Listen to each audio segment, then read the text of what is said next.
Now that the so-called Great Conjunction of Jupiter and Saturn has come and gone, I wanted to discuss it now for the first time because it's a perfect opportunity to do so now that all of the hype surrounding it has sort of fizzled out, and because it only happens once every 20 years, we are the furthest distance away from the next one possible. So I think this is the best time to discuss it in the sense of discussing it as a general principle of whether the planets are capable of influencing our actions on the Earth. Like most things, people are looking for a yes or no binary answer to a question like that. Well, if the planets are capable of influencing my actions, show me a specific example. Prove it to me. Alternatively, on the other extreme, someone might say, well, it's obvious that the planets rule over us and control all of our actions. We're just unaware of it because it's subtle and not readily observable. I can't prove it to you on any sort of discernible level, but it's obvious if you know what's going on. But like most things, the truth is somewhere in the middle of those two extremes, and I think the best way to approach this subject is by analyzing the moon. Now, before getting started, please understand that I am the furthest thing that you can get from an expert on astronomy or astrology, whichever way you want to classify the study of celestial bodies and their impact on us. It's actually one of the few things that I haven't really studied in any great detail. And you might be thinking, well, then why are you going to talk about it? Well, because I want to. That's the answer I can give you. That would be the most honest one. But I really do think that I have a way to describe this that will help you understand what's going on. And like I said, I think the best way to do that is by examining the moon.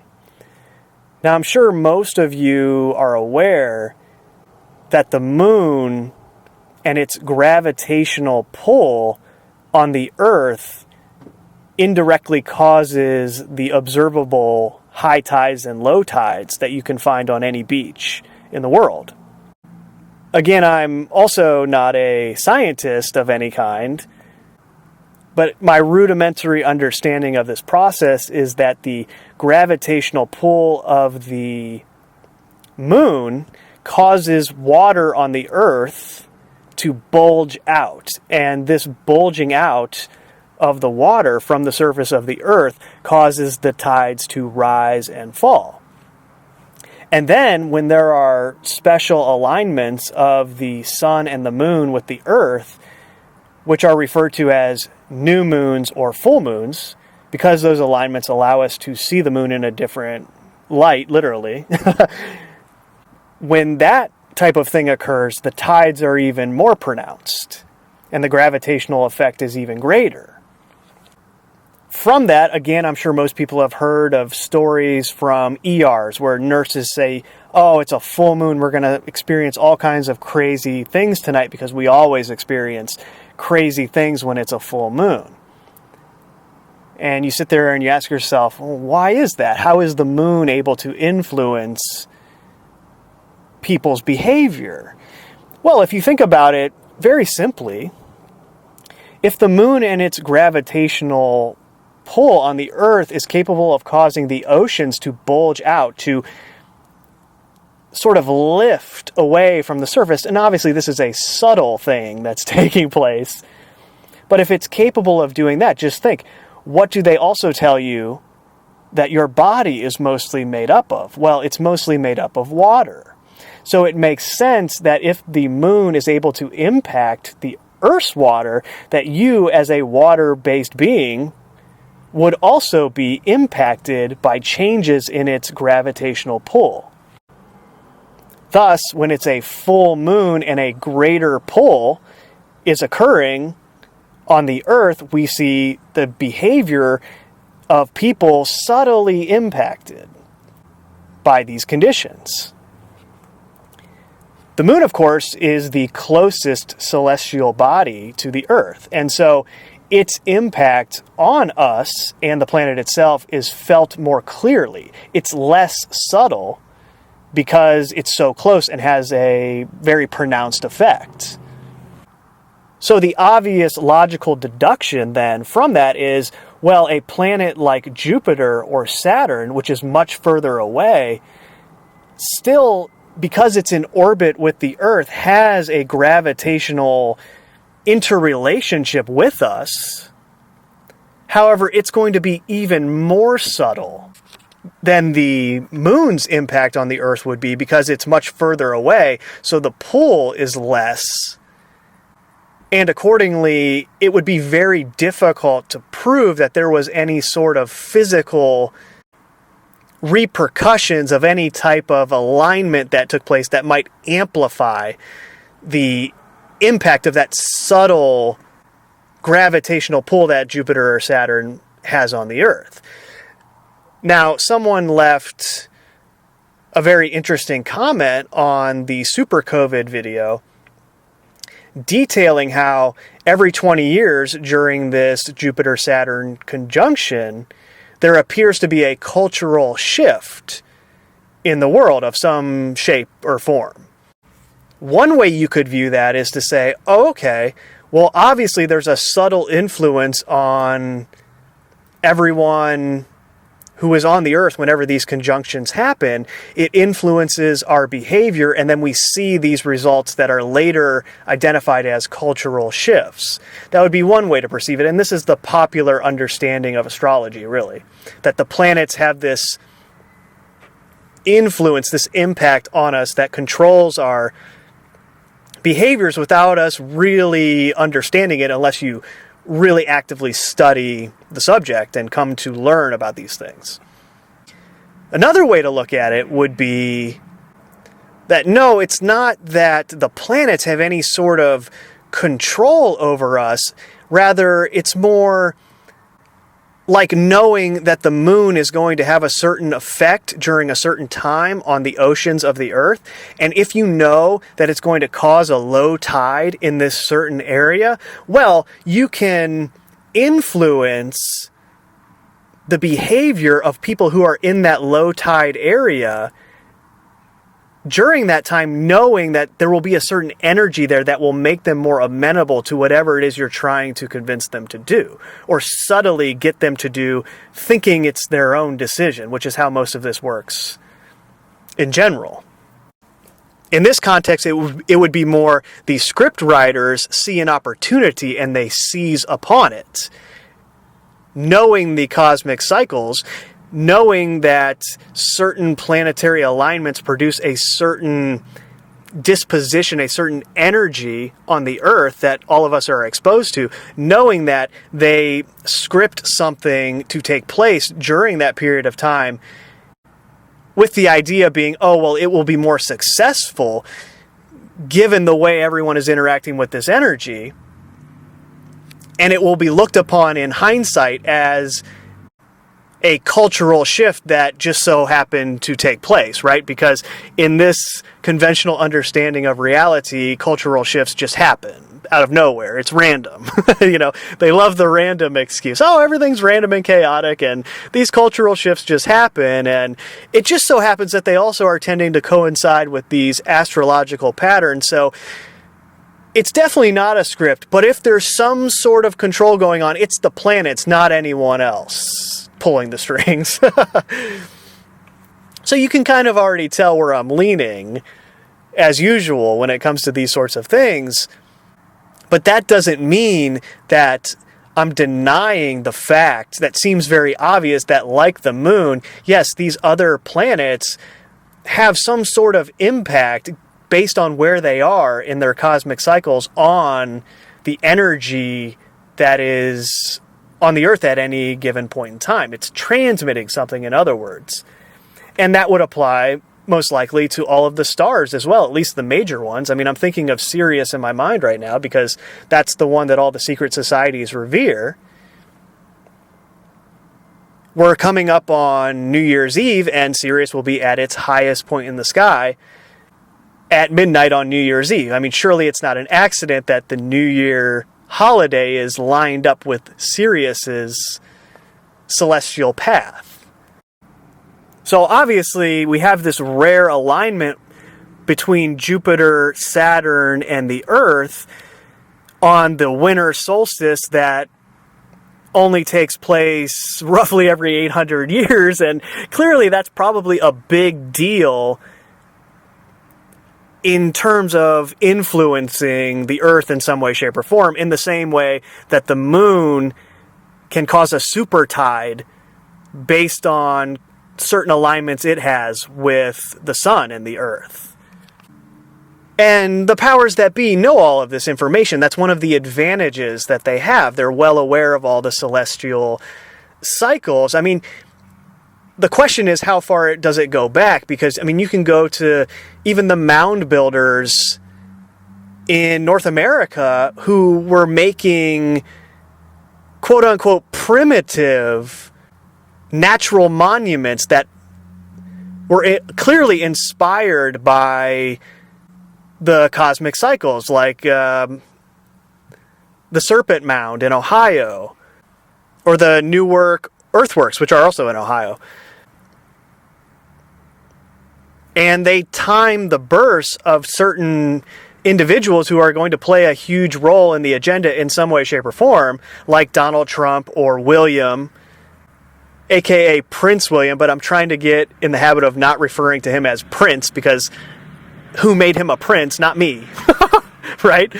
But William was born on the summer solstice and Donald Trump was born on a winter solstice. So it doesn't take much imagination to see that they induced the birth, so they would take place on those days when there were certain alignments in place, because it probably has some sort of impact on not only their persona, but the energy that they carry. And then based on how they're going to be used in the storyline, that energy will be beneficial.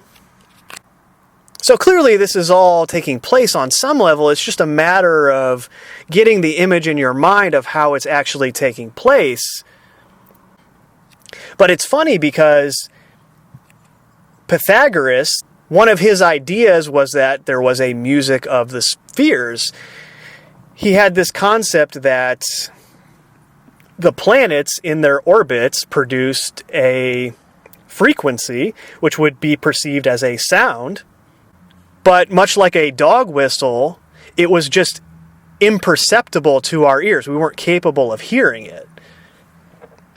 Nevertheless, that sound was being made by the planets, and that explained part of their influence. Now, there have been people who have claimed, well, here's what Saturn sounds like, and it's a computer reproduction of some of the data that they've acquired. I mean, who knows if that's actually taken place, right? But I think the concept itself isn't too far-fetched. Like, the motion would cause a vibration that would be perceivable if we were capable of being on the level of perception you would need to be to perceive it. But anyway, Pythagoras later took this knowledge, and he's the one who, again, I say that like he, because there's no record of him ever existing. It's just other people who said he existed. So he could easily be a made-up figure that they're just attributing all of this great advancement to. I mean, who knows? But he is the one attributed as having developed harmony, of discovering that if you split strings musically, it produces octaves, and then the scales are born from that process. In other words, I hope you see how ancient this knowledge is, and then by deduction you see how contemporary music and just contemporary understanding of frequency and vibration would be to the point that it is now, where it's a mind control apparatus. Frequency, sound, vibration. I mean, that's what the television is. That's how it's able to put your brain in a different wavelength, a different state of being when you sit in front of it. That's why politicians speak in a certain tone. They have a certain meter to the way that they speak. I mean, that's all a part of neurolinguistic programming too, where they take the natural communication system that exists, that your mind is ignorant of because it's been programmed out of you over generations, and they then use that against you by programming your mind without your knowledge, because you've lost the ability to perceive it, at least until someone makes you aware that it's actually going on. In any event, in hindsight, the history books will say, well, we had this extremely rare great conjunction of Saturn and Jupiter on December 21st, 2020. And then if we look at the year before it and the years after it, we can see, oh, wow, this was this huge cultural shift. And then on top of that, there was this natural quote unquote pandemic. And since everyone who lived through it will most likely be dead or really old by the time they're reporting it like this, there will be no firsthand accounts left of what was really going on during the time. And so it will be viewed as this natural event that was just randomly occurring outside of anyone's control. And so you can envision a scenario where people aware of this type of information, again, I can't say what they're aware of, but if you imagine they're aware of a certain energy that will be on the planet during a certain time, and they know how these energies interact with our minds because they've been studying all of this for centuries, they look at their script and they say, okay, well, we want to achieve this, and this is the time to do it based on what the energy will be. Which also explains why we go through lulls. We have certain periods where it doesn't seem like much is happening, and I'm talking years here, 3 or 4 years of a lull, and then all of a sudden it's like a wave of things that transpire. And it seems like this chaotic, crazy time that we're going through, and that's probably a part of what's going on, is distracting us from using these sorts of alignments to our benefit collectively, because we're so preoccupied with what the news is telling us is happening that we don't focus on anything else. And bigger than that, look what's going on right now. People's real lives are being devastated by what they're putting into the news. People are losing their life savings, their businesses, their homes. I mean, you name it. How is someone going through something like that supposed to focus on the bigger ideas, the bigger pictures that are going on? And so going back to the idea of the music of the spheres, you could imagine the script being like lyrics to a song.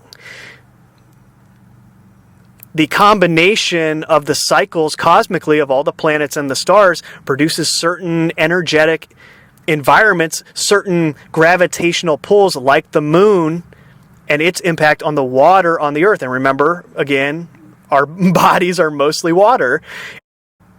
But you can imagine if these frequencies are permeating the earth, the script that comes from the news, or way back in antiquity that would come from the pharaohs or the self-appointed kings and queens and their propaganda machines that were different than they are now, but the same in effect. You can imagine that script being the lyrics to the song.